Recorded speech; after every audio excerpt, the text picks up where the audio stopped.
Welcome to the study session for the Gateway School Board Directors. This is Wednesday, November 9th, 2022, 6 p.m. Let's all stand for the Pledge of Allegiance, if we could, please. I pledge allegiance to the flag of the United States of America and to the republic for which it stands, one nation, under God, indivisible, with liberty and justice for all. Welcome, folks. This is a study session. We get to talk about things and hammer them through. And then next week about this time, we get to vote on what we talked about tonight. So, Bonnie, if you could go ahead and do a roll call for us, please. Wait. Mr. Bova. I am on the phone. Mrs. Cerrucci. I am on the phone. Mrs. Hey. Delaney. Here. Mrs. McBride. Here. Ms. Mungo. I'm in the office. Mr. Ritter. Present. Dr. Singh. I'm here. Mrs. Warning. Here. Mr. Williams. Mr. Williams present. Mr. Williams said that he has some work that he's getting done at home, and so he already sent his regrets. Thank you. All right, so do we have some comments from any of the residents on agenda items? Hey, John, let me interrupt. You were in an executive session this evening at 5:30, yes? Yes, we had an executive session from 5:30 to 6, and we talked about personnel and litigation matters. Thank you, Jack. Good reminder. Welcome. Thank Okay, you. so do we have comments from residents? You can go to the microphone and introduce yourself, please. What's your address? We had two people that requested to speak, Donna Burns and Mary Tate. Do you want me to stand up and if I say?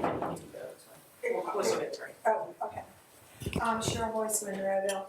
Since this is on the agenda, and I'm hoping you explain it a little more in depth. First of all, the social workers from Pitt, it sounds like it's going to be like student teachers, is that right? Pretty much? Absolutely. And who's going to monitor that? And they're going to be assigned to one of our existing social workers? or Correct. department? Yes, social workers. They'll be associated Yes, with, similar to student teaching. and they're going to be, just like a student teacher would be teaching the kids, they're going to be interacting with the Yes. kids, going to monitor them too. Yes, we have 3 social workers, so if we have candidates, they'll be divided up. Okay, one last thing. My neighbors are Indian, and they had the coolest display of fireworks on Diwali. The kids were outside, and I could hear them, they were really excited. And I guess my question is, you're talking about making Diwali a holiday for the district. If a child participates in that now, is that an excused absence? Yes. Okay, and that would just be like Hanukkah or Passover or whatever. Correct. Okay, when you add a holiday like this, and I know it says New York City, but you know, that's an island unto itself. Do you have to go to a higher authority to make that a holiday, or you can just plug that in automatically and put that in the calendar and just readjust the days? I think what would happen tonight is some discussion on this proposal. And I think Dr. Singh would be able to explain the rationale and what he would be looking for from this motion. Okay. At that point in time, we would open it up for discussion from board members. I think Mrs. McBride may have some additional input as well. Then we would be able to narrow in exactly what we're looking for from this. Okay, so you really don't have a clue what Right now, yes. I was just curious, because it seems like if you're adding a holiday, that stuff, Juneteenth became a holiday, and that was at a level above the school district. So that's why I was just wondering how that worked. So you can explain that, talk about that? Correct. Dr. Singh will. Yeah, it was great. I mean, I know probably, it's just that, Yes. to be equal. 30 seconds. Very good. Any other comments from residents on agenda items? Yes, please introduce yourself. Sure. And I emailed Bonnie, so my name is Donna Burns. I have been a resident of Monroeville for 22 years. I live at 1240 Harvest Drive. I want to talk about, and I emailed all of you earlier this week, about the supplementals for the musical, for the discussion. So over the course of the last 7 years, my 3 children have actually been involved in all aspects of the musical, from stage crew to a whole lot of years in the pit, and a few years when my daughters was on the stage. So the question last week at the musical was just in general about the total amount spent on supplementals. So did a little search through the school board agendas from last year and totaled it up in a spreadsheet, and I'm sure I missed a few things, and I didn't always get the adds and subtracts necessarily right. But there's a total of about $433,000 in supplementals in the last 12 months on the district for extracurricular activities. Sports at the high school was about $250,000 of that 433. Football alone was $46,000 for supplementals.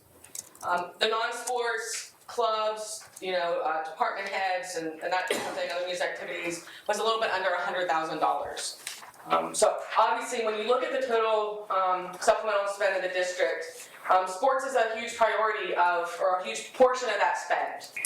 And so I sort of find it disheartening that it was so much of a discussion the last 2 weeks at the meeting that the district and the school board was not willing, seemed very reluctant to actually spend. Only $16,000 was a request to support the musical. That's only about 4% of the total supplemental amount. And I know it's different from past practice with the musical, who's been fully self-supporting, but that also required student payments. I mean, my kids who have been in the musical, they were doing at least $600 worth of ads, and all the other money that they have to raise to participate in a school activity. And I know, Mary and I are both very often involved in marching band, which is why I'm usually here, but so I don't know if there are a whole lot of other activities besides marching band and musical that have to put that much money into activities, and I'm going to guess, and I don't know what the answer is, and maybe that's something as a school board you guys need to investigate, is how much all those other activities, football, baseball, volleyball, are they actually spending hundreds of dollars to participate in their activities, or is that because the district is funding them to a greater extent? And then based on that question last week, there was a discussion about, musical ticket sales and expecting to support that. And I had a general question about what do ticket sales, so like football games, right? You charge admission to football games. I don't know where that goes into the budget. Is that supporting the football program, or does that go to something else? Maybe Mr. Journalist later you can, I can't even have, this is a Oh, dialogue. that's fine. I wish, your numbers are spot on. You would have saved me some work. I didn't know you were doing that. I can send you my spreadsheet. Yeah, no, that's fine. To be honest with you, I don't think any activity, sports or musical is self-sufficient. It's all about the students at this point. So, football obviously probably takes in more revenue, but they spend more too. So, I don't think that's the right viewpoint of looking at it. What you're taking in and paying out. It's just student involvement. Yeah, so, when you look at the number of students involved in the musical, I think Right. Mary mentioned last week there was 30 kids on the stage, but, there's all the ushers involved, there is the pit crew, or the kids in the pit playing music that my kids have done for years, stage, there's a lot of other students involved in that. So if you start looking at the number of students involved in the musical compared to some of the other activities and the funding that the district provides for salaries, right? All the other stuff, the sets, the costumes, everything else, that's what the musical is paying for themselves. So it wasn't that the request from Mr. Lassick was about, funding all those other things. That would still be paid from ads and revenue and probably, I'm sure, money that kids will have to spend. I'm sure it's not in there. But there's a lot of other activities that, the musical's been dependent on what it's been raising. Right. Not necessarily receiving money from the district. So, and I think in general, as you guys look at supplementals over the course of next year and reassess that, what Mr. Bogo was saying, looking at how many students are involved in activities, making sure that, based on the number of students, it's more equal. Would actually be something that I think you guys should look at over the course of it. So, and I know Mr. Ritter said earlier about not voting tonight, but as we talked about other stuff, this is again impacting students and everything else, and that we're all still suffering from you know, what happened in the summer. So it's the same group, it's not the same group of students. There's another group of students, some of them overlap, some of them don't, with the band that have been impacted by what happened. And here's just another case where, you know, musical stuff is delayed, Time. haven't moved stuff forward. Very good. Thank you. Any other comments? Gentlemen can have a seat over there. Chairs out for them. Any other comments from residents, please? Yep. Introduce yourself, please. Hi, Mary Chase. I did get on the agenda for tonight. I live at 740 Illini Drive. I was here last week when Mr. Boba said 4 times that we voted on tonight. We can all listen to the tape of that, but it's towards the end. I wanted to thank you all for all your consideration with this. I know it's not an easy position. I wanted to thank Donna, because yes, I did pull out the big guns, because she knows school board in and out. I'm sure you've seen her before. And I just wanted to say that the kids are so excited to get started, and if we need to get a bunch of them in here, we will. They really want to get started. And one way or the other, it is my goal to have a musical. So if you turn down the supplementals and give a donation, a cash sum, whatever, however you do it, we will have a musical. And the supplementals make it easier for people like Mr. Lassick to find people to cover the 2 top positions that are now void through retirement and through the things that happened this summer. So I really don't have much else to say. I am here. I'm local. I'm ready to get this started for the kids. It just needs your help. Thank you. Thank you. Thank you very kindly. Any other comments from residents on agenda items? If not, we're going to move on. Mr. Jim Pottinger. Introduce yourself, please, and the Yes. proposed topic. Good evening, my name is Dr. James Pottinger. I'm an employee of the district, coordinator of the game gifting program at the high school. I'm also the advisor for Snow Sports Club and Mountain Bike Club at the high school and middle school. I've been doing that since 1997, and if you take a look at our nice sweatshirt, the club has been in existence since 1968 here in Gateway. So long tradition of activities here at Gateway High School, Gateway School District. I also serve as the Boyce Park Trail Steward in Allegheny County. Also been recently appointed to Allegheny County Friends of Boyce Park panel. So my involvement with trail development, trail maintenance, and general physical wellness is something I really am passionate about. I also am the founder and director of Pittsburgh East Composite Mountain Junior High School Mountain Bike Team. We encompass schools from around the region, Gateway, Franklin Regional, Plum, Woodland Hills, all the surrounding schools. And I also am a coach supporter and developer with the National Inter-Sussex Cycling Association. I brought another guest with me tonight. This is Peter O'Grady. Peter is a senior at Gateway High School. He's also a Teen Trail Corps student. He's earned a top 3 award for trail work in the state of Pennsylvania for students. So I want to bring him along in case you have any questions about what we're proposing.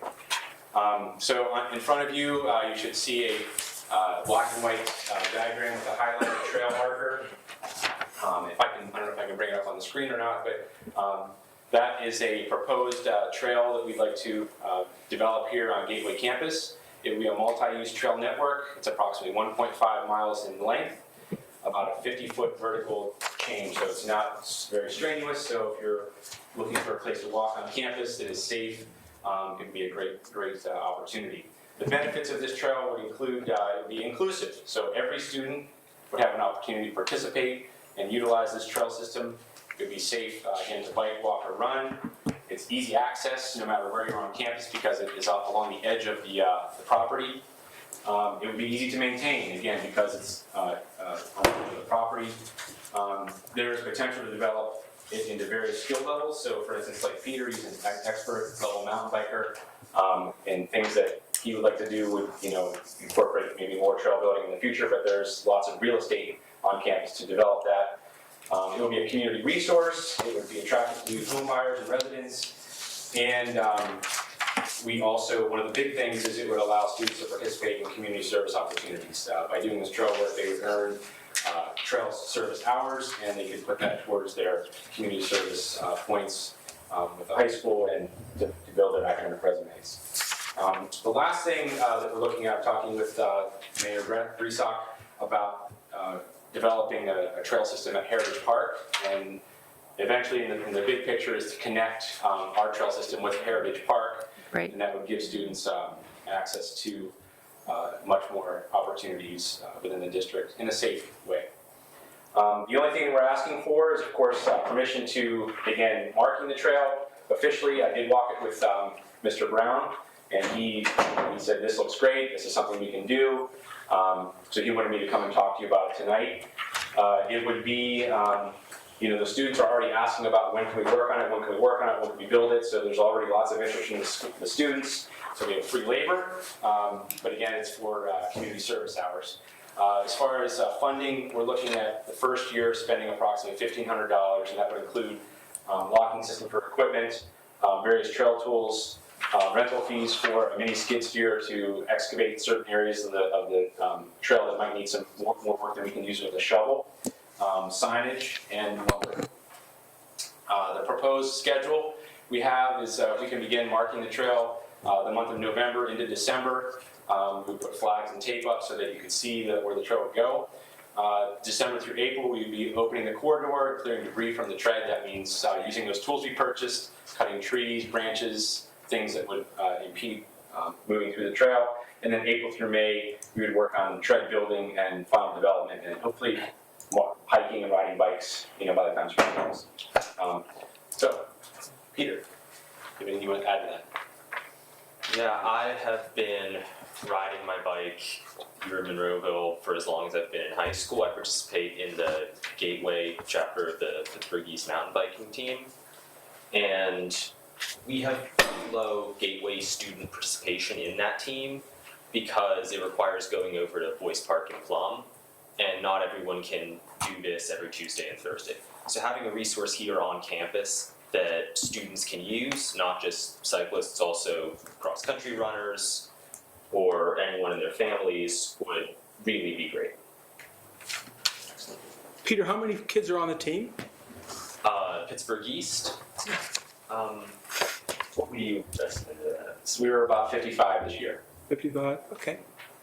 And do other local schools around the local area, do they also have mountain biking, trailing teams and interest, and what's their status? Yes, so I've started the Pittsburgh East Division 7 years ago, and we are actually working on a split with Plum School District. So I don't know if you saw in the news, they purchased 30 mountain bikes for their phys ed program, working with them to help them develop the trail system. So they will be splitting off as a separate team.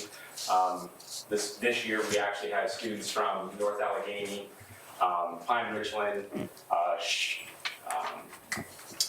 forget the other ones out there, but they now have their own team working out of North Park. They used to come to Boyce Park, now they're in North Park with their own team. So in the next couple of years, you're going to see several school district-based teams being developed as a result of what we're doing here in Monroeville. Thanks, Dr. Jim. So Peter, one more quick question. Did I hear Dr. Jim say that you guys are going to do some of the work of clearing these trails, just you and the deer? Yeah, me and I already have a, what's it called, Interact student who's interested. I know there are other students who are interested in this club. Brandon Cerrucci has been to some of the meetings. There's a lot of interest from students here who want to get community service hours, not just people who ride bikes, but people who Like to chop things down in the woods, yeah. Yeah. So you guys already do this, you've built trails? Yes, we have about 4,000 hours logged at Boyce Park for trail development, trail maintenance. That's incredible. And you do it as well, Mr. Parker. Absolutely, yes, yes. I When did you trained. stay in such great shape over the years? I rode 12 miles I before I wondered came what here, your so. secret was. Yeah, me too, I put it in dry. Stop Pottinger, behind you is, we got Oh, the yeah. picture up there. Yeah, So you have a starting point, yeah, so. it's gonna be up, So the storage area for the mountain bike club would be in this rear shed here. But really you could jump anywhere on the trail to start. But this is where we would start with the club, and it basically goes out along the edge of the fence, and then it goes actually behind the fence along this section, and it just follows along behind the stadium, again, around the edge of the property, and it's all accessible. It doesn't require a tremendous amount of work. Like I said, we might need to run a skid steer once or twice just to kind of level some of the larger features, but it's definitely doable, and I think once it's done, it'll be a really nice thing to have on campus. Would be. And you're just asking for permission to do this, and then you'll be asking for $1,500, give or. Yeah, to develop it, yeah. And it helps just not these teams, but like he said, the community service hours that are needed, and you've already got with another club to help to ask them to help you, so that's Absolutely. wonderful. I think it's great. Yeah. How long is the trail? 1.5 miles. Okay. With potential to expand, because there's some real estate in this area that can be developed.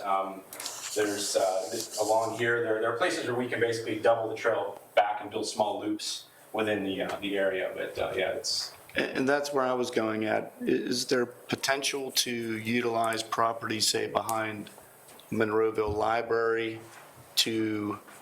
Over here? Yes. Yeah, absolutely. Yeah, we look at that too. Okay. Yeah, there's lots of potential. This would be what we call our green trail. We could put loops on that would make it intermediate level, like a blue, and we'd mark those so people don't want the wrong trails, and even some black diamond stuff. We can put some challenging features in there for the kids that want, more challenge. Mm-hmm. So one extra thing I can add, there's a gateway track team that runs around the track. In order to warm up, they run around 2 or 4 or 6 or 8 or 10 times.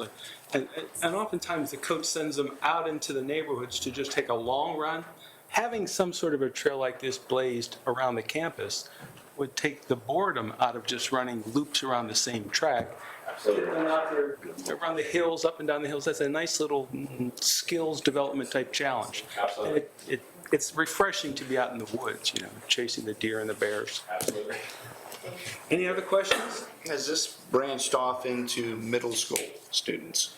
The Mountain Bike Club has not. Okay. However, the concern there would be getting students, once the middle school's finished, to the high school for practices. But again, my dream is in the next 2 to 3 years to have a full fleet of mountain bikes that we could open up in the middle school and have a gateway-based night team.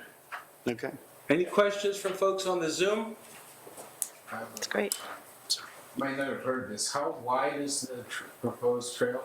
So most trails are about this wide, as far as building a standard trail. Now that's what we call the corridor. The actual tread would probably be about as wide as this. So it's from 6 feet to about 3.5 feet wide. Yes, and same thing with height. We want to And have about no 8 corridor feet that's high. safe. Yeah. People on they can't see. Yeah. Thank you. All right, you're done. Thank you. Okay, thank you. Thank you. Thank you, both of you. Okay, so next, guys, we get to move into board discussions. This is a time when the board gets to raise topics, plant ideas, chew on some things, build some teams, ask questions that folks out in the community, respond to questions that the folks in the community have, and just a basic discussion. These are not action items. We spend no money here. We just think things through. So does anybody on our team have some board discussion topics?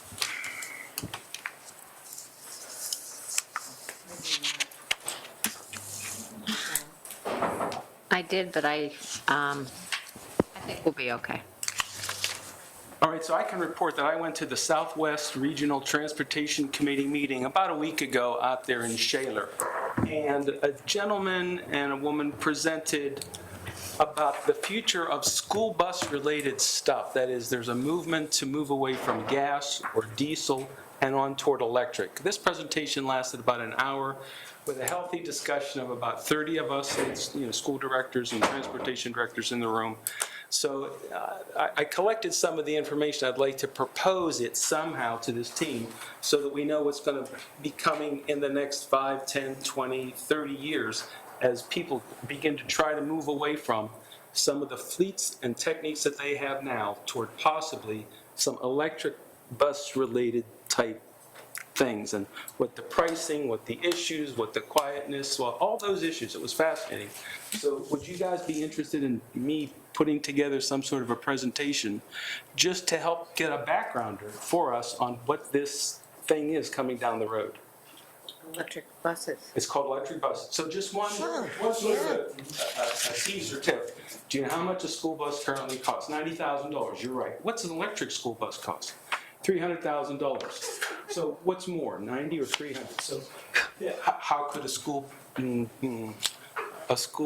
system afford the increase? Would it be worth it? What are the merits? What are the pros and cons? So there's price that weighs into it. There's an electric grid that weighs into it. There's the drivers. There's, liability. There's seat belts. All these things, better tracking. So many issues that we are already concerned about. The electric school buses have to accommodate some of those concerns and offer better ways to get our students transported. So these are a lot of really good sets of questions, hard questions. So I'd like to hear me give a presentation on that. I would too, John. Yeah. Anything else, guys? Micah, one quick question. Has the Verizon local cable access station and the Comcast local cable access station been broadcasting the graduation to my mother's house and have her give me a call to say, guess what, John? The kids graduated last time and I get to watch the kids graduate. Is that true? So we replaced several of the components in the video rack. We believe we're broadcasting, but we are not able to test it in the district. So my mother told me to thank you. So it's working? That it's working for her. I think she has Verizon. I'm still not sure about Comcast. It's working, John. So it is? It is working. And that's great. That's wonderful. Okay, thank you. I'm so glad she got to see that, John. So And we're she can be happy. watching Mom, it tonight.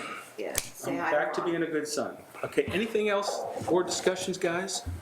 All right, let's move on. So, Dr. Short, could you lead us through the bills and financial reports, please? Yes, thank you, Mr. Ritter. Section B, bills and financial reports. Mr. Zarellas. Thank you, Dr. Short. Resolved that the Gateway Board of School Directors approves sections B1, list of bills.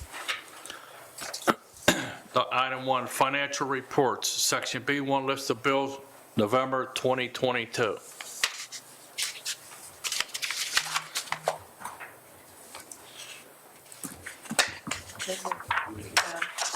Questions or comments? A question? Okay. Mr. Jarrell, is there anything that you would like to call out specifically in that 37-page itemized document? Not just tonight, but from time to time, there could be things that you say, Board, you might want to take a close look at page 3, section B, or something like that, just to help us, dig through the list of details that are in those. It's pretty cumbersome, obviously. That's the problem. It's a lot of hard work. I mean, but to be honest with you, we probably print anywhere between 500 and 600 checks a month. So just staying on top of everything. I always use the expression, keeping the wolves from the door. Very good, okay. Any other questions? Anyone has any questions, feel free to contact me. Okay, section C, title, items previously tabled. We do not have anything previously tabled. Moving right along to section D, personnel matters.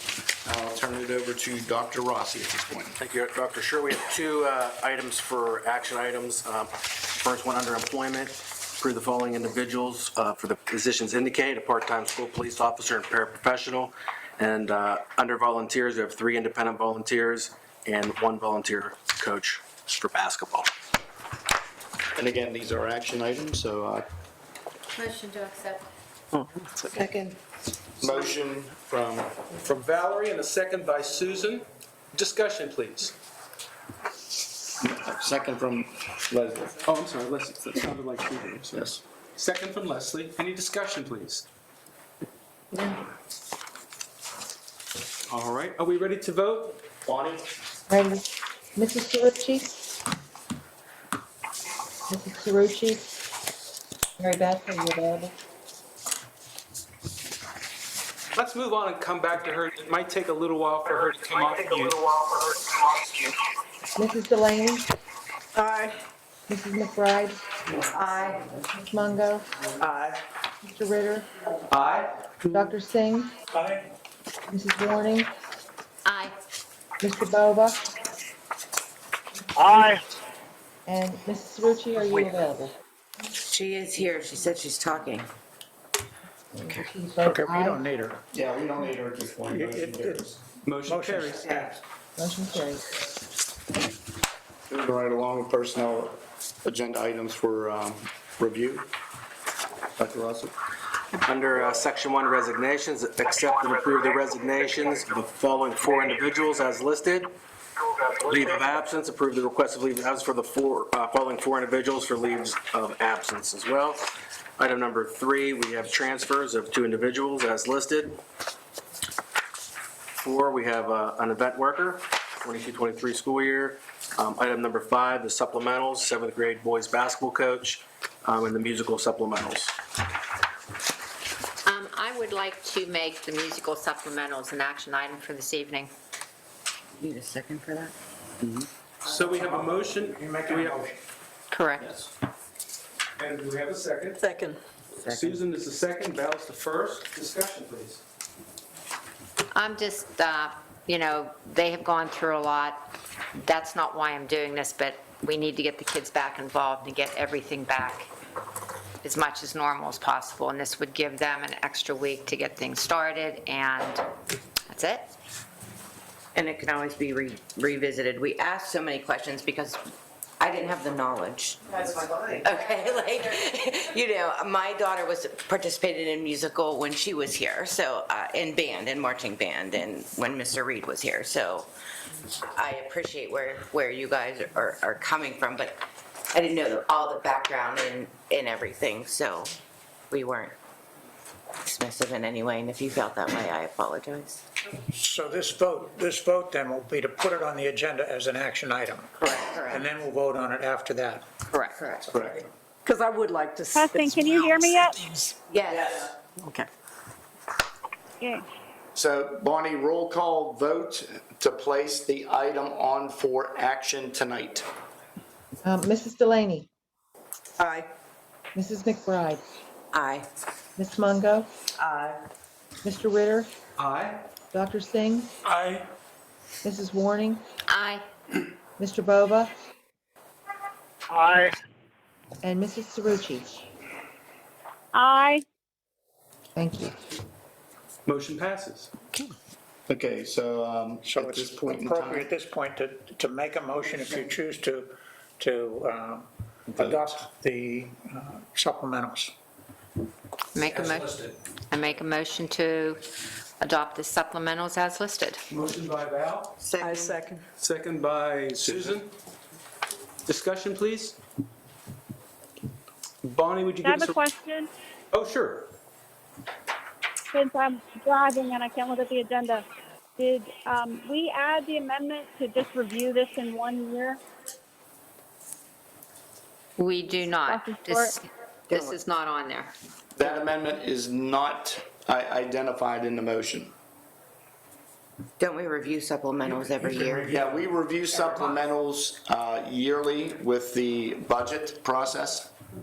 So I'll have Mr. Zarellas make a note that, again, we would bring this up during the budget process if there's any changes, modifications, or it'll also provide us with further information on how the progress of the musical went this year with the change. I think that also might address Jack Bova's concern that whenever we do things like this, we should do it in a normalized way so that we build a nice, regular pattern on how to address these types of things.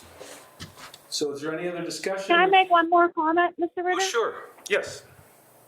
So I know I'm not there. I hope you can hear me okay. I appreciate the time we had to look into this. And I know it may came across as unsupportive, but I think it's just doing our due diligence. And I totally can see that in order to keep the musical alive, that they need help. And that's why we're here. And it's a program that I support. So I certainly will be supportive of the motion for anybody who felt slighted or felt hurt by the questioning. Just wanted to make that statement. Thank you. You came in loud and clear, Mary Beth, so thank you.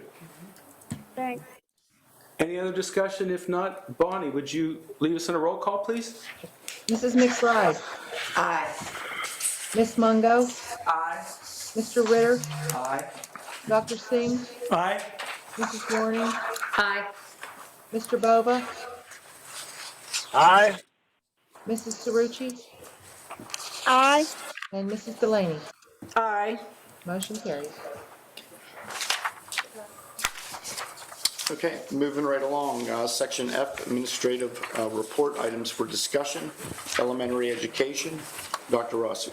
Item number 1, motion to approve the agreement with Residence Education for second semester professional development services. Mr. Zarellis. Item number 2, approval of change orders, Gateway Middle School renovation project, construction fund for the 22-23 fiscal year. Approve the change order for Shipley Plumbing LLC in a total net amount of $65,364.99. Description of the work and installation of a new gas line.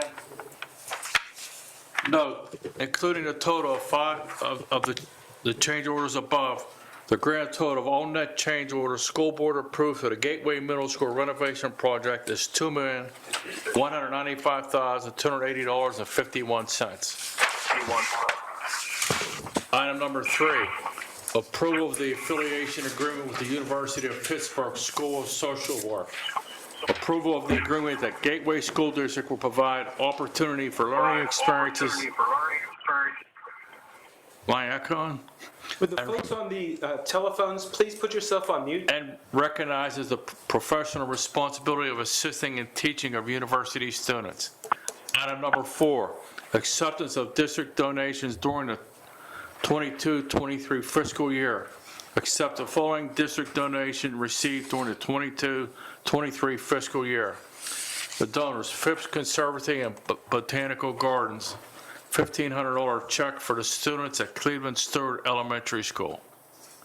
Item 5, approval of the bid for the construction project at Gateway High School North Entrance. Funds coming from the fund balance general fund for the 22-23 fiscal year. Award the bid for construction of the Gateway High School North Entrance project to Santa Maria Landscaping and Cement Company for $277,262.50. The project is designed to make the north entrance more accessible and with new concrete ramp, stairs, metal roofing or metal railing, and a new metal canopy roof. Item 6, approval of continued membership in the Allegheny Intermediate Unit Number 3 Joint Purchasing Program for the 2023-2024 fiscal year. Approve the district's continued participation in the Allegheny Intermediate Unit Number 3 Joint Purchasing Program through the Joint Purchasing Agreement for 2023-2024 fiscal year. There's further resolved that Michael Zarellis will be the district's primary representative. Thank you. Questions? The school of social work, the interns? Yes, they would be like student teachers or with their social workers, interns. So they're going to be in the classrooms, or are they going to be with Michelle and Aaron? Michelle, Aaron, out in the field. Okay.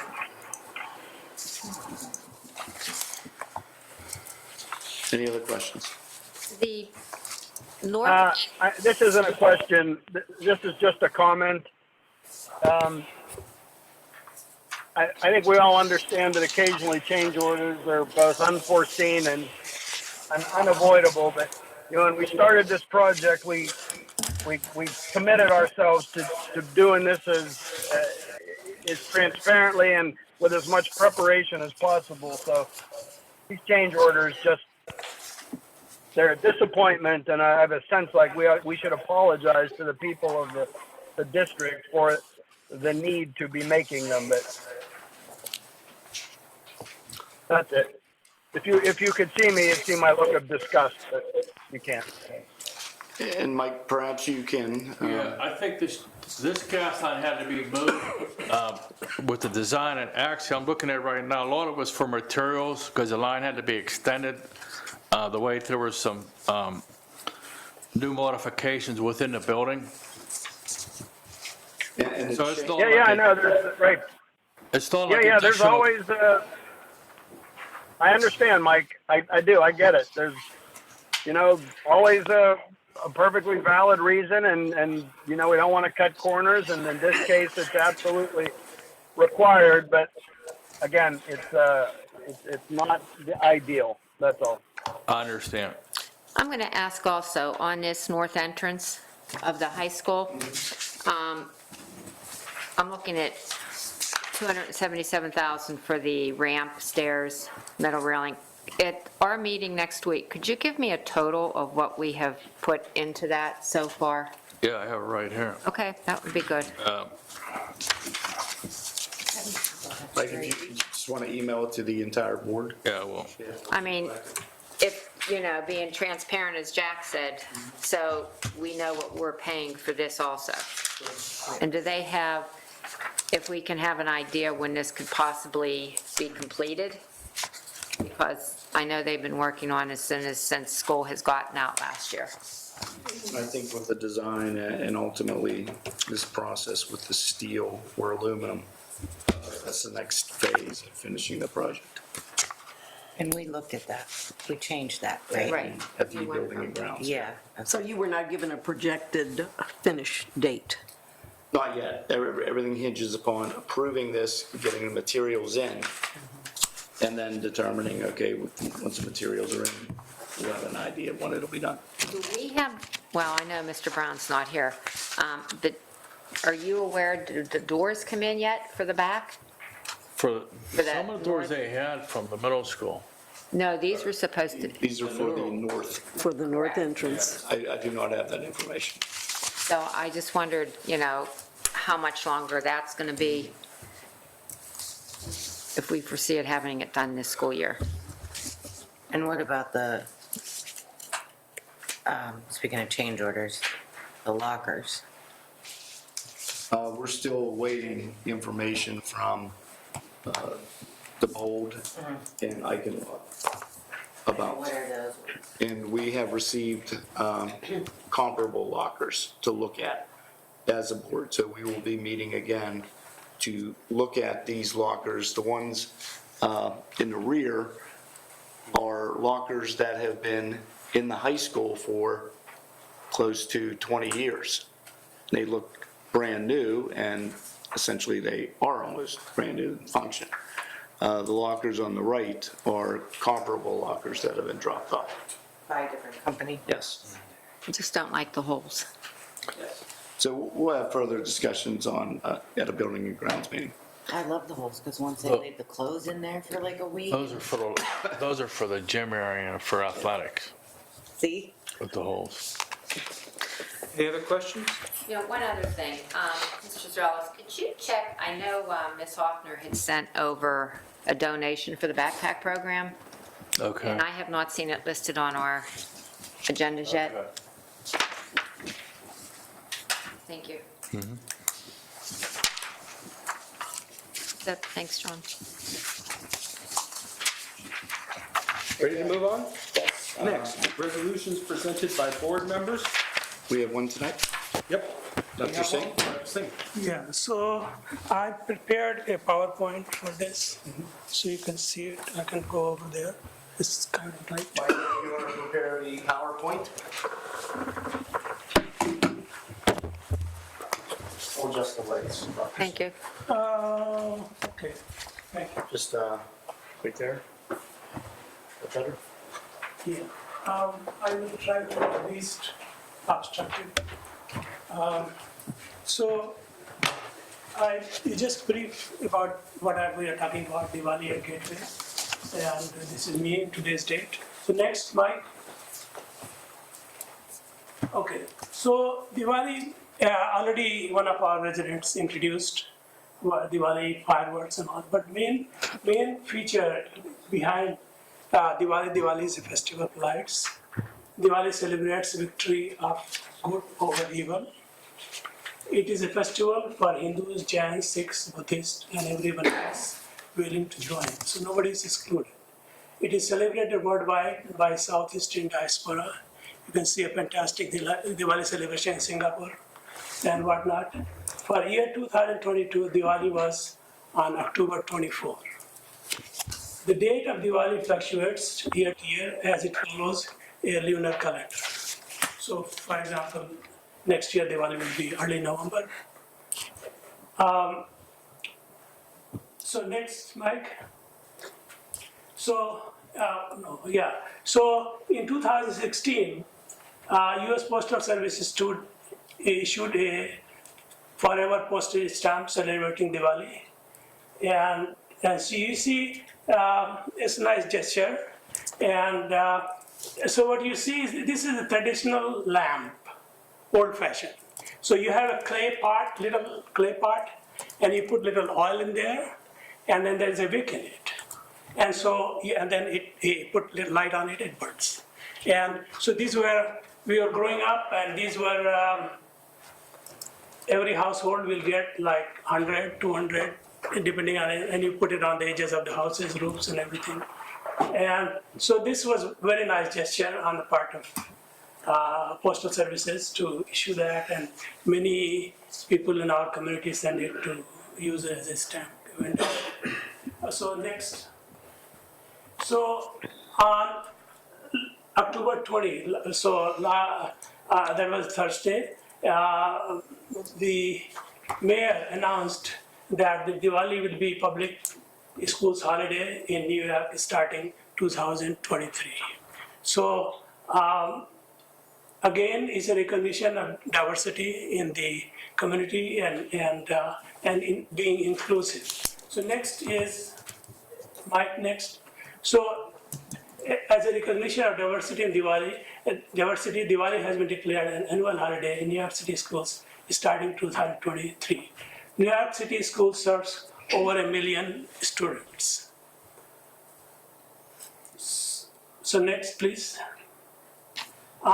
So 21 Pennsylvania school districts to close for Diwali in 2022 is already, so they were closed. Yeah, this was announced on October 24. Yeah, October 24, the Bensalem Township, Central Bucks and Central Valley schools, along with 18 other districts, were closed for the Festival of Lights. And this was on Fox News in Harrisburg area. This is a copy from there, the information came from there. And again, so you see little lamps and so forth. Fireworks and all that is addition, which we have added a modern version of Diwali. But the basic is the lamp and the light is celebrated. So next, please. So Diwali at Gateway District. Gateway School District embodies a diverse community. Diwali is celebrated in many households, businesses, and temples. Monroeville is home of 5 large temples, including Sri Venkateswara Temple, the oldest in North America. And many people come from far destinations. On the weekend, SV Temple has nearly 5,000 visitors every day, many of them out of town. So there is a community and there is a looking for a little more recognition. So next, please. So I propose a resolution here in recognition of the diversity of our community. I propose a resolution declaring Diwali a gateway school district school holiday starting 2023. So next slide. So this is last conclusion slide. In declaring Diwali as a holiday at Gateway School District, we are acknowledging the diversity of the residents in Monroeville and Pitcairn. We are giving a long overdue recognition of Hindus, Sikhs, Jains, and Buddhists among our community. We are also recognizing lights within us, the light that will take us away from the darkness. Thank you. Very good. Any questions, discussion, please? Yes.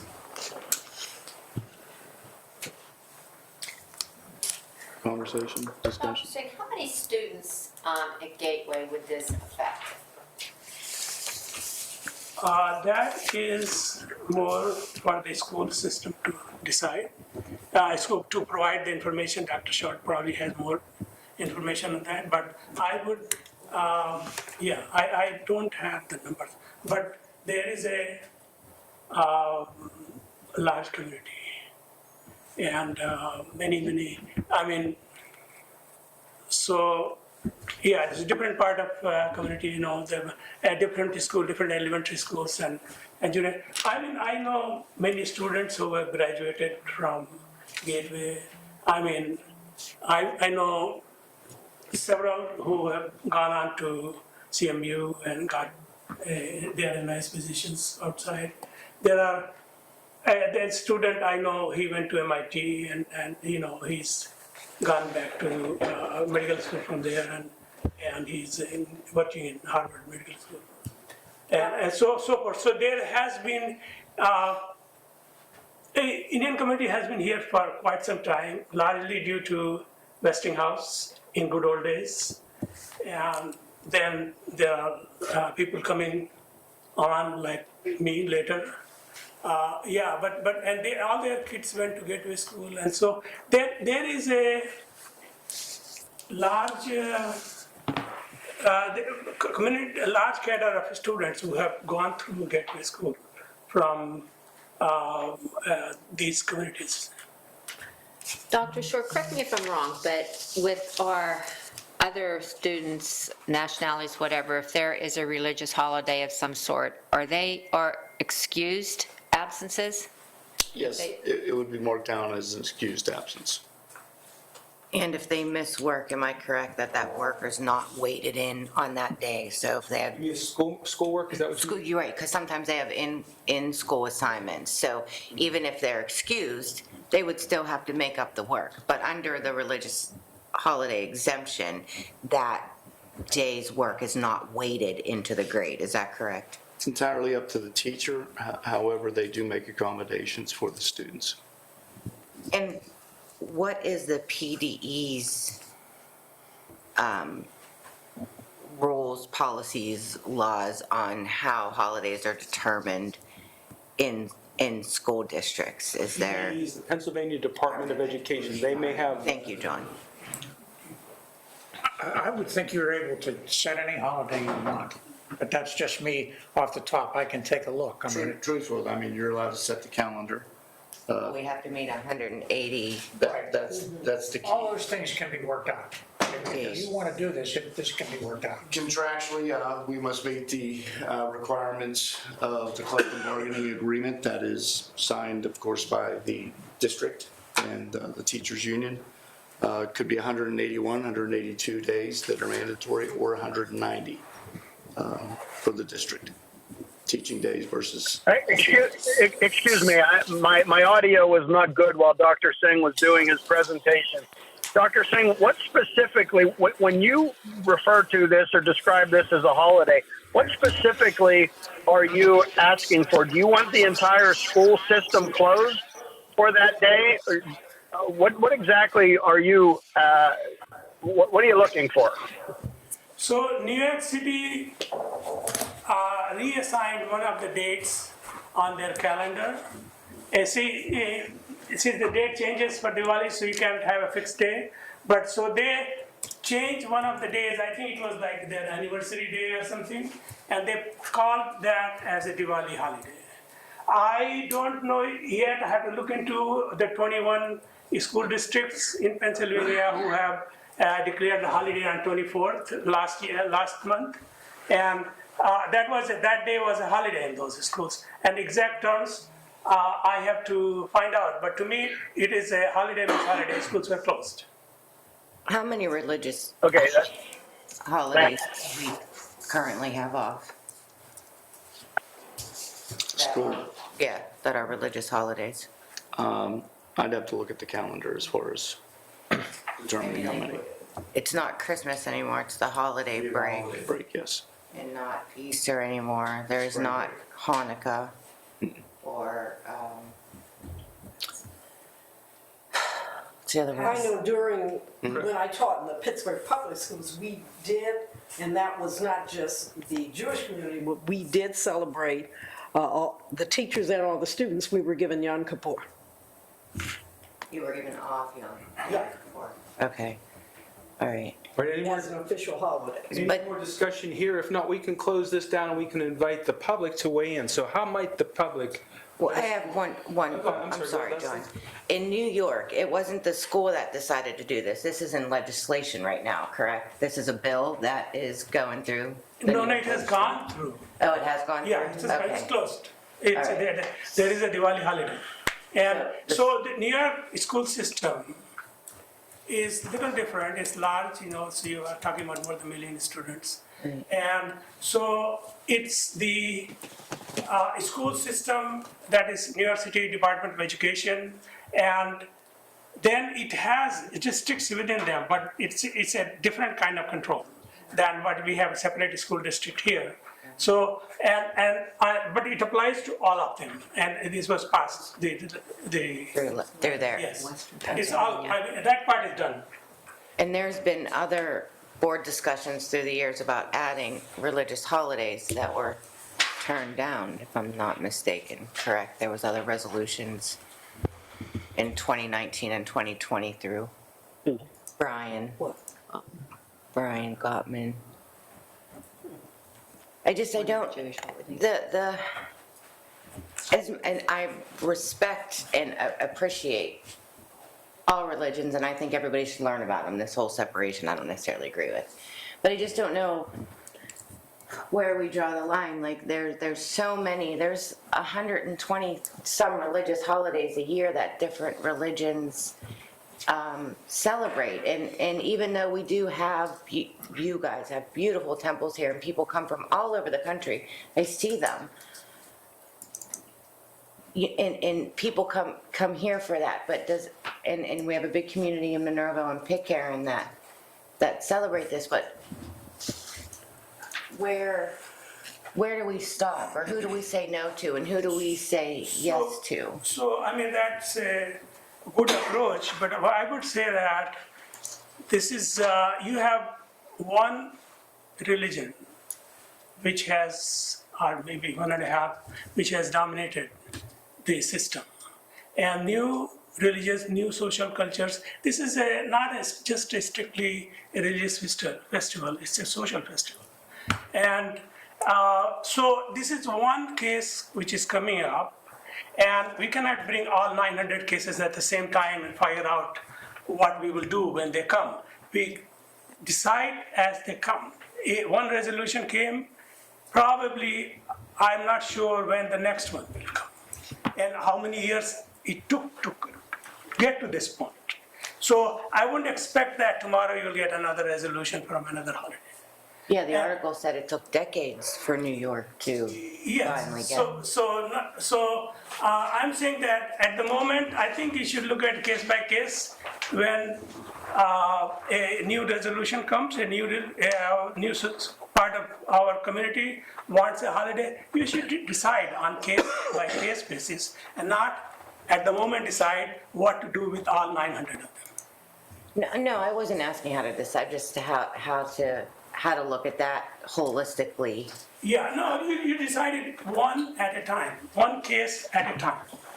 So that's the only way started to me. Do we only, as Gateway, I don't have a calendar in front of me, do we only recognize federal holidays? Primarily. And has that been the standard through the? Yes. Mr. Dice, any other school districts that you represent have off religious holidays? I've not seen this type of holiday being celebrated or being granted a day off, so to speak. One of the things you can think about, you've got a long Christmas break. You can certainly, if you wanted to get creative, you could say, well, the first day of the Christmas break would be that. And it's just part now of the Christmas break, but you can name it that. On the other hand, I don't have any other school districts that have gone to this extent. That's not to say it's not appropriate at this point. Dr. Do you think your other school districts have as large an Asian Indian community? No.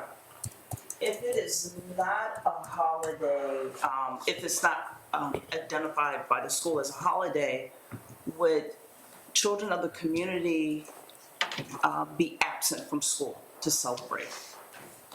I look at it, it's not recognized now, and things are going on. So, but what I would say is that this is a recognition of our diversity, another community, another belief, another way of life existing in your system.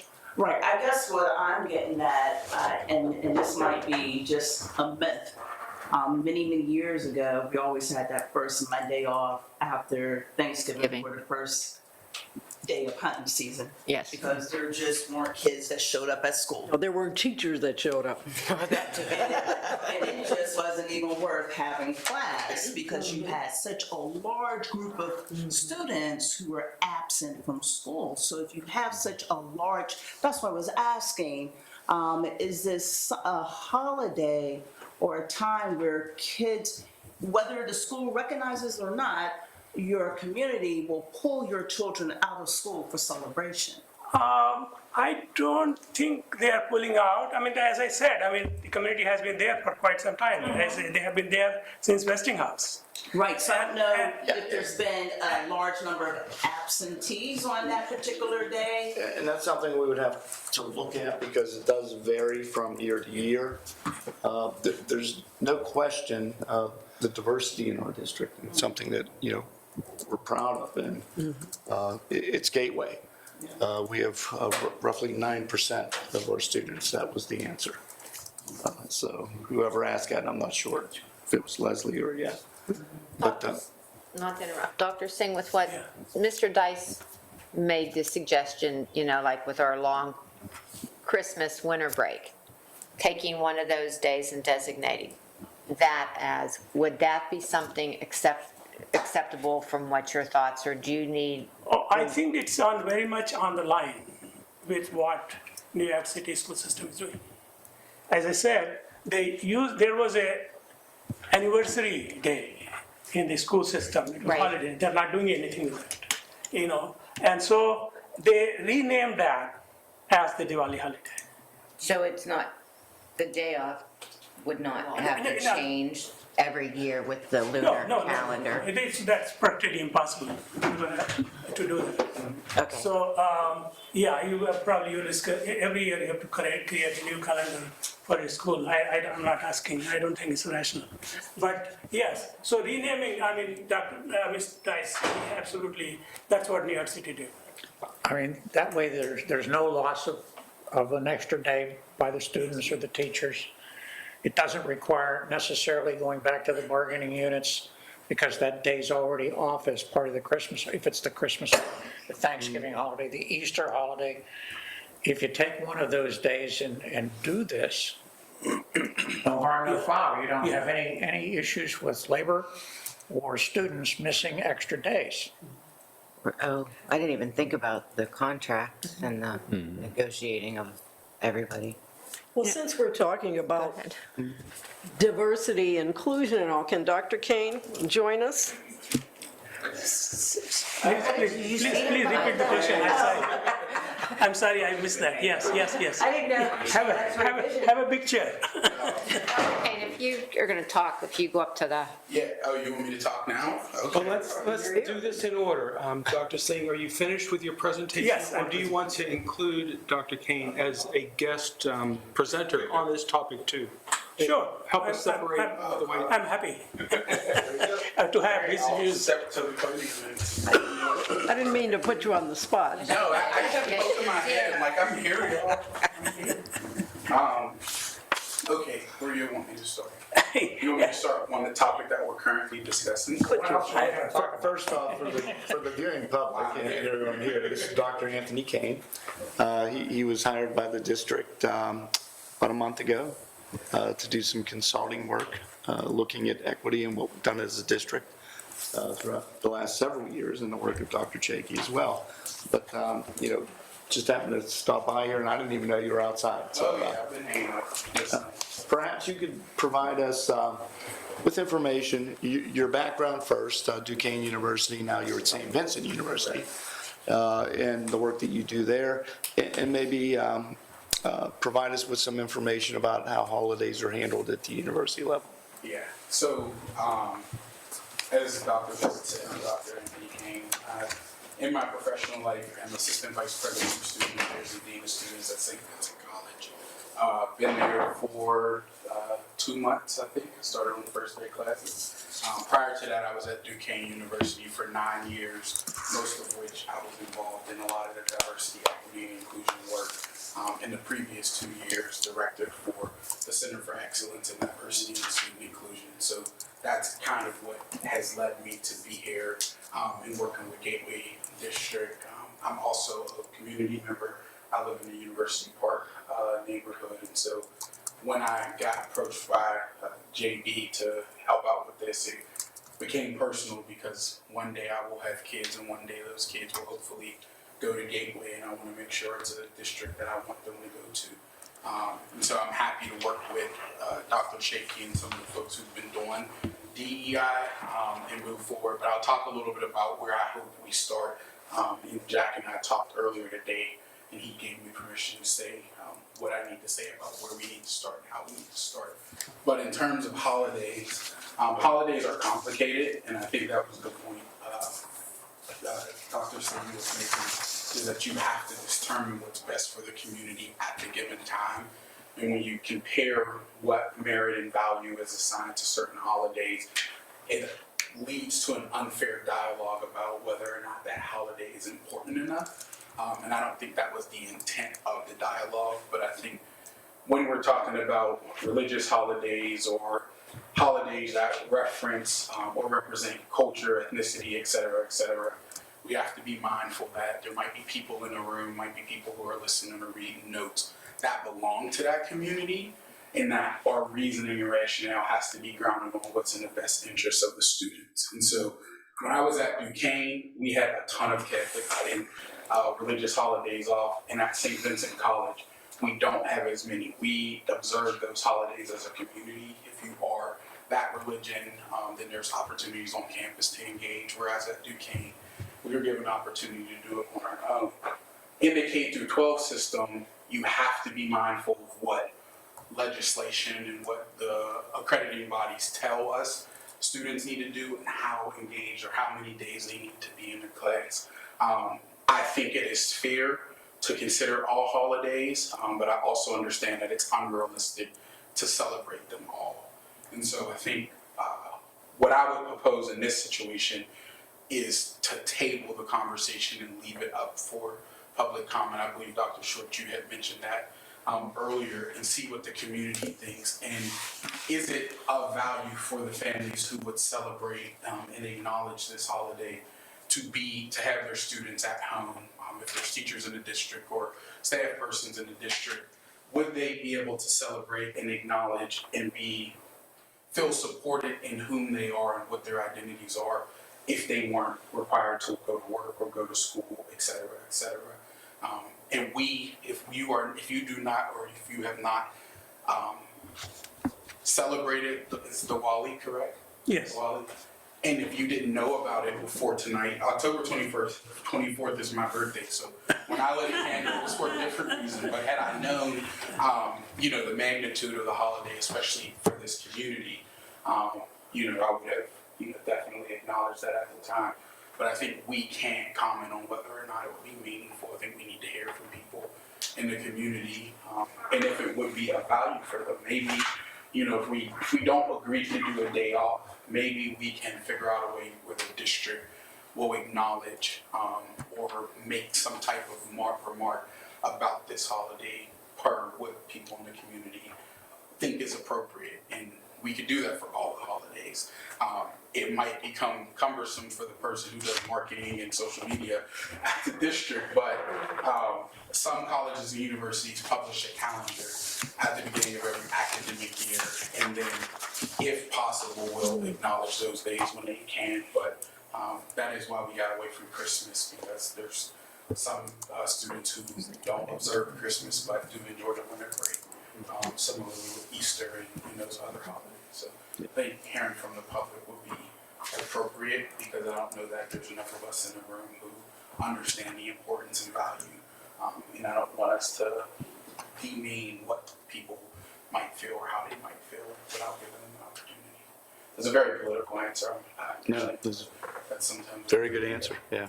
Thank you. Mhm. So I will transition that directly to kind of where I'm hoping to start in So Dr. Kane, before you do that, let's have a means by which the public can comment. So if you got your pens, write down the email address to the school board. If you want to talk to the school board directly, it's GSD, that's Gateway School District, GSD underbar, school board, one word, school board, GSD underbar, school board at gatewayk12.org. I'll say it again, gatewayk12.org. 12 is 1, 2. Or you could go to the Gateway website, and on the front page of the website, it says, would you like to leave some sort of a comment? And just follow those directions, and then it'll also find its way to us.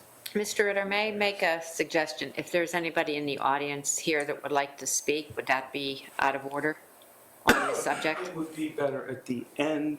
I think it would be better at the end. Okay, that's fine. So now, back to Dr. King. Welcome. So what I want to do is most importantly is get started and get moving. I'm a very busy body, and I would like to get busy with this work sooner than later.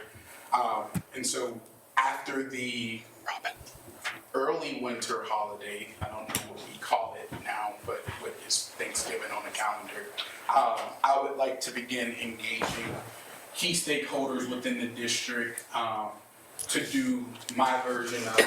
It's a SWOT analysis, but What does SWOT mean? SWOT, strengths, weaknesses, opportunities, and threats. Thank you. But I don't want to focus on the weaknesses because, no one wants to look at where they're weak at. But I think when we talk about opportunities and threats, we're able to highlight where we might not be doing things as great. And I want to be respectful to the folks who've been doing the work I don't want anyone to feel like this is an attack on the work they've been doing. But I think it's important to start with Dr. Shaky, and is it Shaky or Shaky? Shaky. Shaky. But I take either. For like 3 months, I'm sorry. Everybody else does. Talk with you and the folks you've been doing this work, but I know there's a committee within the district. And so talking with you all, then with teachers, staff, and student support personnel, I'm a big believer that when you're talking about diversity, equity, and inclusion in schools, at colleges, at universities, the adults who are doing the work are the most meaningful to how it gets done. Students, parents, families, they will have opportunities to weigh in and give opinions, but we have to make sure the people who will be doing the work are committed and understand the work that needs to be done. Following that, I would like to meet with parents across the district, if my phone will stop glitching out, to understand what they think their students should be experiencing within the district. I will tell you up front, some of the suggestions we get from parents and even community members won't seem like DEI to us, but if we look at that in the bigger picture, it's like when you make a smoothie. Why are you putting spinach in a fruit smoothie? Because it adds texture. And so understanding what some of these suggestions might add in terms of value to the end project. And then most importantly, the students, those who we serve, I would like to have a roundtable with students in the high school and middle school. These are populations of students who are best going to understand what we're trying to do. It's not to discredit elementary school students, but elementary school kids don't really understand difference unless they've been taught difference. And so middle school is when cliques, social groups, privilege, entitlement start to make their way in, and you see students isolating one another or isolating themselves because of difference. High school, some would argue, might be too late for the district to get involved, but we want our students to leave and do great things and come back to Gateway and say, I am this because of that. And so in order for them to do that, we have to send them to colleges, universities, trade schools, the military, labor jobs, as people who understand how to work with others. I read the mission statement that hangs right outside here. And every school, every organization has a line either at the beginning or the end that speaks to a complex and diverse group. We have to acknowledge that and actively do things so that way our students understand that we're not getting back to the homogeneous species that we once were. There will be times where we just won't know what's going on, and that's okay, but we have to be willing to support people despite what we may not know or understand. And then the one group that I neglected to mention, and I know those who are in the room are probably like, what about us, dude? Don't worry, I remember. Principals, superintendents, and other administrators, I think, as well as the board, it's important for us all to define what we mean when we talk about DEI. I think every time I've talked to the board or when I was here previously, I always break it down as diversity is who we are. We don't do diversity work because all of us represents diversity. So I'm not doing you. I'm not doing you. I'm doing work to support you. The work that we're doing is considered, the steps to that is equity. So how can we close the gaps between the different populations of students we have so that way everyone is at least getting what they need to be effective. And then we can focus on them being successful. But the work we're hoping to do and the work I'm hoping to promote during my time with the district is inclusion. If you do inclusion, things start to fix themselves. Conversations begin to get a little bit easier. But more importantly, the people that we serve, the people who show up every day to serve our kids and students, feel like they're not doing dirty work. They feel like they're doing important work. And I don't show up to work on any day when I feel like the work I'm doing is not meaningful. So I think that's the hope, that's the goal. We have time, but I don't want to take time and just say that we're doing this and we're doing it the long way. I want to do it effectively. So I would like to meet with at least 2 stakeholder groups before the winter holiday break. And I shared with JB flexibility as in my schedule now. I'm settled into my role as much as I will be. And our evening and weekend responsibilities associated with my full-time job are more flexible now. So I can be flexible to meet with these groups, especially the people we pay to show up every day in a way where they won't complain too much. But I also don't think we need to have 50 people at every meeting. I don't like more than 25 people in the room. I think we're under 25. Because when you have more than that, then you don't get to hear what everyone has to say, and we'll do some individual breakout groups and stuff like that. But I just want to have a solid representation from the district. It's something that we all can be proud of because Gateway's name is assigned to this, and you all will get the credit or the blame if it does or doesn't work. But for me, my name is attached to this too, and I've done pretty good in my life without having to deal with too much failure. So I don't want to start now. So. All right, we're about ready to go to comments from the board members, and I'd like to first try to turn it over to the folks on the Zoom line or the telephone. Do you have any questions or bullet points you want to raise? Yes. All right, so now I'm going to turn it over to us for discussion. Questions for Dr. Anthony? I'll just stand right here, but it's hot up there. So I have one. Oh, I'm sorry, go ahead. Susan? Dr. Kane, okay, I was jotting down one of the first things, to meet with the teachers, students, parents? I mean, what is one of the first? Dr. Chakey group that's actively working and doing the DEI. Okay. And then either simultaneously or after that group, teachers and school personnel. Okay, so in that initial meeting with the teachers, what would be your objective? To understand what they think Gateway's doing well, where they think there's opportunities, and then where they think there are threats. And so that way I can understand for the people who are in the classroom, observing student behaviors, observing student interactions, teaching topics that at any given moment might get banned, or who want to teach topics that are banned. What are their experience? What do they believe the district needs to do to support them better in academically preparing students, but also enhancing enrichment in the classroom? School personnel, or staff persons, those are just people who interact with the students in the hallway. I take a lot of pride in the work I do in my professional job, but I have people who you wouldn't even think interact with students coming to me to share information, whether that's housekeepers. We have a trolley on campus because Fred Rogers is like a big deal there. So that trolley driver, when we have that operating, students might just be talking. So you never know what people hear.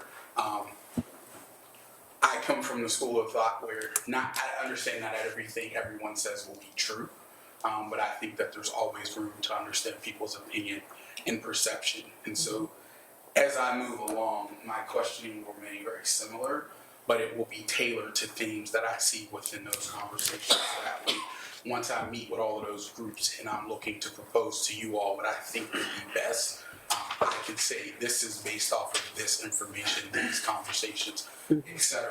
And then as a board, you all would be able to engage in a dialogue about from this, what will we do, how can we do it, etc. So trying to give everyone voice while understanding not everyone will be at the table, everyone may not be interested in having a voice for this particular initiative.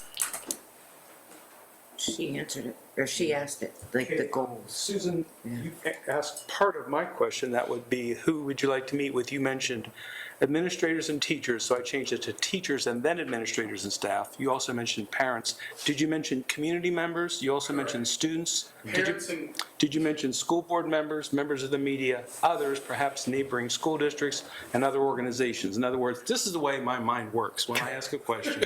Scientific perspective, ask all, the full scope of the question, so that you can narrow it down to the target that needs to be hammered out. So tell me again one more time, which... I will not be speaking to the media unless I don't think that was in my contract. That's an easy yes or no, so that's a no, that's fine. But, Sure. So my focus are the people in the school, in the district. Very good.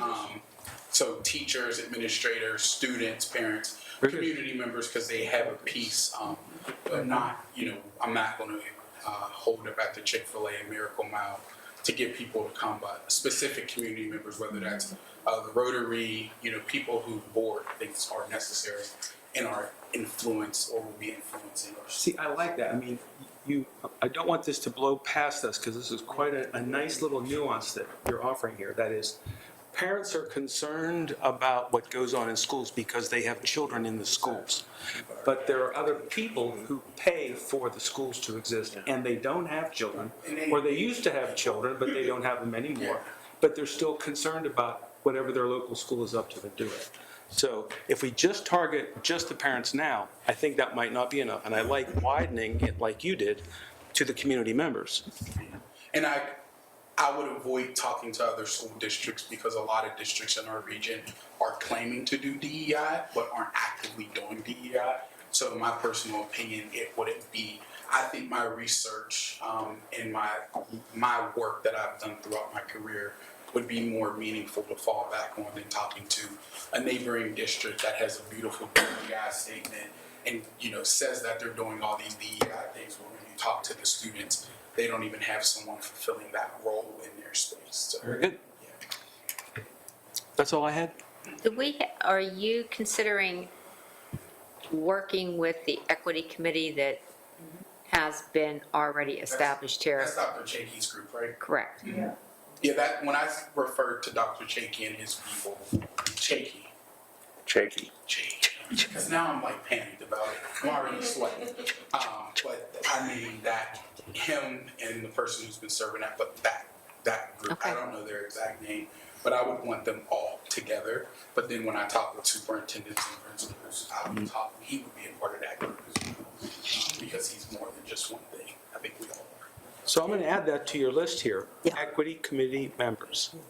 And so you'd like to try to have maybe that first meeting prior to the winter break? I would like to have two prior to the winter. I would say, I think to say before Thanksgiving is manageable, but it may be too forced. And in full transparency, my wife is expecting, so we have doctor's appointments and things that I don't want to say that I can do it before Thanksgiving, and then my calendar is crazy. She's adding stuff to the left and right. But after Thanksgiving, I know I can get hours to at least two groups.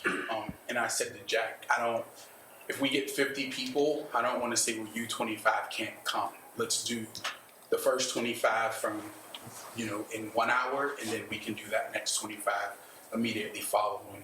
I just need a break to get some water and maybe, use the progress we're making. Okay. So Jack is going to help organize some of that. He and I will talk, and I'm sure very shortly, others within the district will help solicit people within the schools who need to be there to make sure that we do it so it's reasonable and fair. Very good. 7:26. Do we have any other questions? I have a couple questions.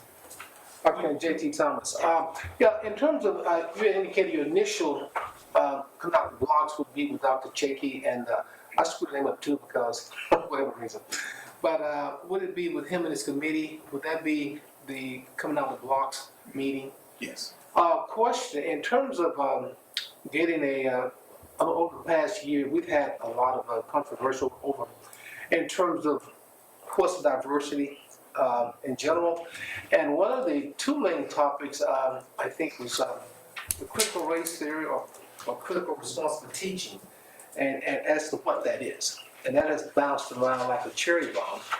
And as well as there's a move to ban certain books, obviously. So I guess my concern, getting that committee on board and with a common denominator would be very ideal, because that hasn't been the case, because there's been influx in terms of what critical race theory is, what it isn't, what critical responsible teaching is, what it is, and what books are bad, so we got that, I don't know, mess going on, which I think is very problematic when you're dealing with DE&I.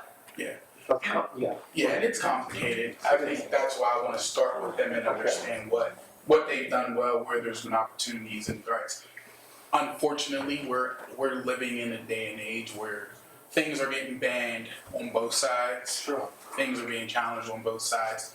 I'm not bringing this lens to this work because I don't need to, but I am a critical race theorist. My dissertation is grounded in it. I'm proud of the work I've done with it. I understand it. Sure. But for where we're trying to go, it's not necessary because there's already DEI work being done. There's already a foundation. We have to build upon that. And a lot of it is we have to give people the capital. We have to make people believe that they can do the work. Sometimes you just have a group of volunteers who care about students succeeding and feeling welcomed and having belonging. And so they're doing what they can with what they have, but how are we pouring into them? I did DEI for a while, and even when I was doing my dissertation, I got knocked on my butt a lot. But I always had people there to pick me up, but it was always someone different and someone who had a different purpose or a different role to play. And so we have to figure that out with that committee. You can't be everything for everyone. And who are the people you all are leaning on for support? Because that then informs, okay, we know this is being done. These things aren't because of this reason. Now let's get to the root of, is this meaningful? Does it matter? Is this going to be fulfilling to the people doing the work? And I can't predict if at the end of this, the current structure will remain as is with slight changes, or if the current structure will completely change, because I don't want to assume I know too much, because I've only been in the district since June. And I see a lot of people of different backgrounds drive to University Park Elementary School because I live on that street, but beyond that, I'm kind of ignorant even to the challenges you reference. So. Very good. Anything else, guys? Thank you, Dr. Kane. Thank you. Thank you. I'm sorry, one more time. Anyone on the telephone that you weren't able to jump in? Very good. Okay, we're done. All right. Take care. Thank you. I'll be in touch soon. Have a good night. So let's move on to reports from board members. We're going to go around the room. Sorry, say that again? The audience. Oh, comments from residents on non-agenda items, please. What about? Have comments? Yes, jump up. I would just like to say thank you to Dr. Singh and everybody who commented on this. And what's your name, please? Bhavani Patel. And you're from Monroeville, right? I grew up in Monroeville and I'm a proud Gateway Gator. I graduated in 2012, but I currently live in Edgewood. Very good. And at the time when I was at Gateway, this is a conversation that we weren't having. So I think even the fact that the school board is considering it and dialoguing around it is really important. And whatever is decided, that's a decision that the school will make. she's also Edgewood Council woman. So in terms of professional background, I currently don't the Storm Management Borough Council, I work for the county. But as I was saying, I think it's really special that the school board is actually even considering this conversation, given the diversity and how the region has changed over time. So thank you. Very good. Any more? Wonderful experience at Gateway High School, didn't you?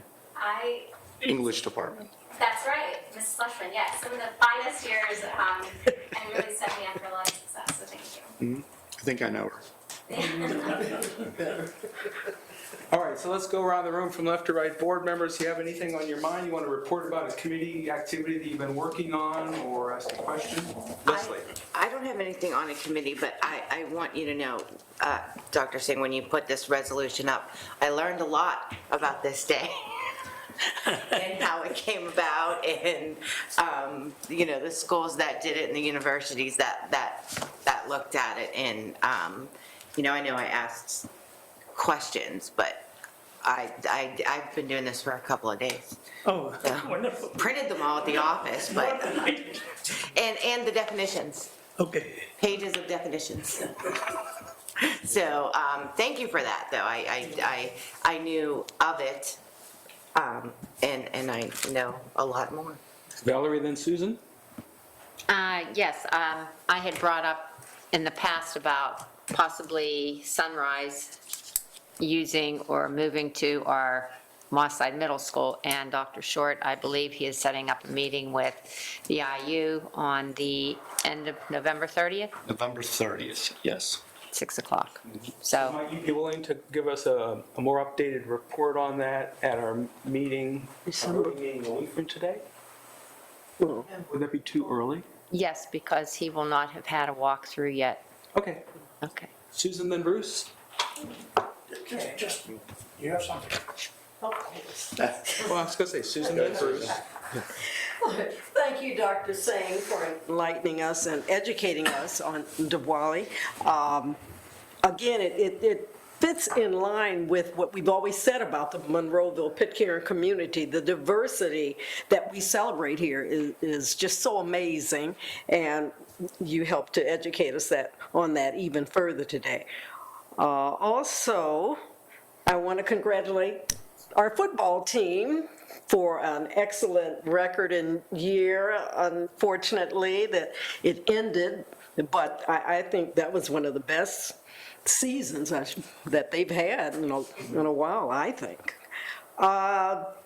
Veterans Day is coming up this Friday, and I, having come from a family of veterans, a husband of veterans, and all, please acknowledge it, please help to celebrate all our veterans, past and current. And I also want to thank Ms. Hoffner, the principal from University Park, and Mr. Mateo, the principal from Evergreen School, for allowing Queen Nefertiti, who is from Egypt, which is in Africa, to come to their schools and to read to the students. Queen Nefertiti sends her regards. And one last thing, since we're celebrating just even historic things, and this is not to be political, but historical. Summer Lee becomes the first black woman elected to Congress from Pennsylvania, and I think that's historic. Also, Austin Davis becomes the first lieutenant governor in that position in Pennsylvania. So those are things that, again, we're celebrating, and I continue to celebrate with them. I want to say also, Summer Lee, she won both positions that she was Right. running for yesterday. But the fact that historically, Yes. she's the first black woman elected to Congress from Pennsylvania, which I never thought about until they announced it over and over. And Austin got started with Sean Logan. He used to do a program over at CCAC with kids in politics, and kids from all Absolutely right. districts used to participate in it. And this is our basic local community. So we're very proud of all the accomplishments to be there. Yeah. Okay, that's Very all nice. I have. Okay, Bruce, then Dr. Just one short thing. This concept of putting on the trail sounded to me like everybody was enthusiastic about that. And if that's the case, I know that Leslie indicated that they'll be asking us for $1,500. I'm going to donate the $1,500 so that they don't have to ask you. So you get a freebie. So Bruce Dyson Associates will donate the $1,500 to get them going, provided you vote to do it. I haven't done that yet, but that's a little bit of encouragement to do it. Are you going to charge us that then? Just you. I just asked. The answer's no. Oh, okay. Okay, wait, Let me know, Mr. Israel. different response. Thank you. Thank Mr. you. Dice. I've worked with I them just, all. I think these are the kinds of things that really make it go. I know Plum's trying to do it. I think everybody's going to be behind this program, and I think this could really expand. It could really take off. And I do think Val said there might possibly be some grants also for future usage to help with the bikes and stuff that Mr. Markosik has access to. So once you vote to approve it, I'll send you a check. It's in the mail. Not until you approve it. All right, Dr. Mandel, and then Yeah, that's me. Robin, then we go to Mary Beth, then we go to Jack and Scotty. I think Scotty's still not on, is that true? That is true. He's not on. Then we'll go to me and then Bill. Okay. Oh, thank you for listening me, and I appreciate your attention. Thank you. Robin? I have nothing. All right, so anybody on the phone? All right, we'll jump. Oh, very good, thank you. We'll jump to me. I went out to Mechanicsburg, which is right outside Harrisburg, a few days ago. Paid for the trip myself. It was the PSDA's delegate assembly. I went on behalf of Gateway. And we talked for about 3-4 hours on the battle plans that PSBA is going to take on as they knock on the doors of the state legislature over the next 2023-2024 period. So that document that we voted on will be edited and then sent out to the members of the school board. You should be getting that in a few days. And that'll be our battle plan. And there's like 5 priority items and then a bunch of language additions that were cleaned up within the document. So when you get that, you'll be able to read it. And that's all I got. Thank you, Mr. Ritter. Dr. Short. First off, with the close of fall sports, I'd like to acknowledge the work of all of our students and staff. Losing my voice, that's a bad sign. But not only the hours on the fields, in the classrooms, and the different activities that go on, their commitment to ensuring that our kids remain active is important, because we always want to not only provide the outstanding educational environment, but also allow them to participate in the multiple extracurricular activities that we offer. And that's one thing that I constantly say to students: get involved. Anything and everything we offer at Gateway, get involved. It helps in so many ways. To the counseling staff at the high school, happened to drop by, and they were involved in proctoring the PSATs, and it was just the group of them, and they did an outstanding job for as many kids as they had that kind of took over the old gymnasium. So it's just another service that we provide our students in preparing them academically, and it's an important one, and their work sometimes goes unnoticed. That's all I have for tonight. That's it, guys. We're done. Thank you very kindly for coming out tonight. Making a motion to adjourn? Wait a second. Show of voice. Yes, is you allow people to speak in the end, as long as it's not an agenda item, is that correct? We just went past that. Didn't we just? So you can still do it. Oh, you did? Please jump up. I was here the whole time and I missed it. I'm sorry. Cheryl Boyce Monroe, I want to get back to something very basic. I had joy at 4:30 tonight doing second grade Gateway math with my 7-year-old granddaughter. None of you except Leslie have a kid that's that young in the district. Her son's in middle school, Leslie? Yeah. When was the last time we reviewed the math curriculum at Gateway? I failed 4th grade math. We've had Recent, 3 years ago. Yeah. 3 years ago. And when was the last time the state reviewed the standards that you're aligning to? When was the last time that they did that? Standards have been in place since Common Core, 2010. yeah, 10 years ago. Yeah, well, Jason Zumba, who wrote those standards, actually tutors his children because they're in elementary school and they don't understand the stuff that he wrote. I read a rather lengthy article. I'm gonna tell you, it's really sad because my granddaughter has a plethora of people that help her succeed in life, and if they don't, it's called tutors, which grandma will pay for if that comes down to it. But we have to talk about diversity. We have a lot of people in this community that can't pay their light bill. So they're never gonna be able to pay for tutors. And I wanna tell you, I went to college. My husband went multiple years to college. And my daughter has a degree from CMU. And we had a discussion about second grade math. You have got to be kidding me. You have got to be kidding me the way this is being taught. Now, I realize kids learn differently, and there's 10 different methods that by which you can instruct them to learn this thing. But I want to tell you, the next time I go to McDonald's, I'm going to ask the kid in the drive-thru who can't make change, they better not be a Gateway graduate. Because my granddaughter, when she was 5 in Gateway, when we did cyber on home because of COVID, she could do those problems in her head. She is so confused now. I said to her tonight, I know you can do this in your head because you did it when you're 5 and you're now 7. She is convinced she cannot do that without these graphs and these things, and you go by tens, and then you have to narrow it down to 3. And I said to my husband, who designed systems and read blueprints, I said, what is this, excuse my French, crap that she's doing as a 7-year-old? It is ridiculous, guys. And so you talk about diversity, there is no way that a single mom with 3 kids who never went to college is going to understand this at all. So I don't know what's going on, guys, but I'm looking at her tonight and I made her erase the whole paper. Because in the end, it's not about the method. Because if you get the wrong answer, please heaven help us, that person becomes a civil engineer. We're going to have more bridges collapse like we had over by Frick Park. So I'm just really curious how we're going to fix this, because I'm looking at her and she was looking at me and she goes, Grandma, you don't know how to do this. And I said, honey, trust me, I do. And I showed her how to do it and she goes, that's wrong.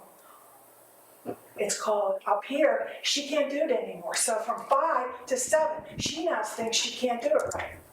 Where before I could say, what's 32 minus 10? And she would tell me 22. She doesn't think she can do that way anymore. Something's not right, guys. And I don't know if we need to revisit this or what's going on or how this is playing out. But my husband and I look at each other and go, and my daughter, degree, master's, CMU, she's like, seriously? AP calculus from Gateway High School. And she's looking like, what? So just to let you know, I mean, the fundamental thing that all that we do here is math and language arts and whatever. And every once in a while, somebody has to stand up here and remind us the fundamental thing we do is educate the kids in those areas. And no wonder our kids can't compete with China, because this is nuts. I challenge you, who all wants to sit with me the next time we do 7-year-old math? No? You gotta see this, guys. Please, just let me know at any point if you're gonna review this again, because there's gotta be a better way to do this, guys. Very good. So Cheryl, so is it the method? Yes. Okay. Susan, they are saying that, and I understand this because kids are diverse in their learning process. We have visual, we have auditory learners, we have whatever. So they're teaching them a variety of methodology to accomplish the process, right? So think about it. If you're a person that can figure it out in your head, if you make them go through jumbles of stuff. Now, I realize when you get to algebra, you have to understand when Jason Silva created the standards, which Pennsylvania used, and the University of Pittsburgh was hard to integrate, because I was there the day they explained it. He never taught elementary math.